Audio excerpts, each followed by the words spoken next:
ఏలూరు జిల్లా కైకలూరులో పసిపిల్లల విక్రయానికి సంబంధించి వస్తున్న ఆరోపణలపై పోలీసులు ముమ్మర విచారణ చేపట్టారు. నియోజకవర్గంలో 4 పిల్లలకు సంబంధించి తల్లిదండ్రుల నుంచి మార్పిడి జరిగినట్లు గుర్తించారు. అందులో 3 పిల్లలకు సంబంధించి అసలు తల్లిదండ్రులను బంధువులుగా గుర్తించారు.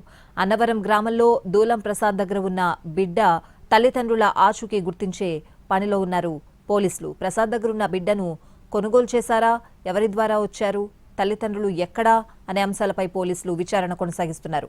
మండలాల్లో 2 బృందాలతో ఈ అంశానికి సంబంధించి విచారణ జరుగుతోంది. మరిన్ని వివరాలు మా ప్రతినిధి శ్రీకాంత్ అందిస్తారు.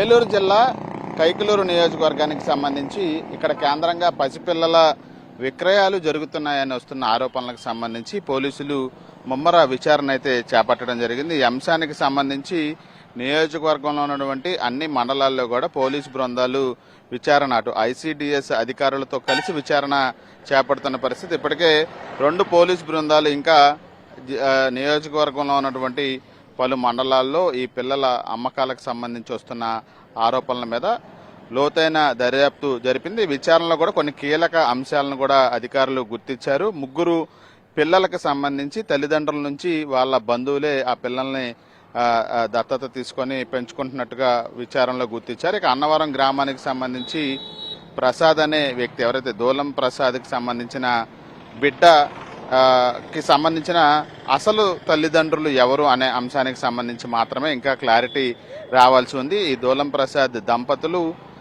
ఎవరి నుంచి ఈ బిడ్డని తీసుకువచ్చారు, పెంచుకుంటున్నారు అనే అంశం మీద అయితే ఇంకా పోలీసుల విచారణ కొనసాగుతూ ఉంది. స్థానికంగా ఉన్నటువంటి మహిళ ద్వారానే ఆ బిడ్డ ఈ ప్రసాద్ దంపతుల వద్దకు చేరిందనే ప్రాథమిక నిర్ధారణకు వచ్చినప్పటికీ తల్లిదండ్రులు ఎవరు అనే అంశానికి సంబంధించి ఇంకా పోలీసుల విచారణ అయితే కొనసాగుతున్న పరిస్థితి.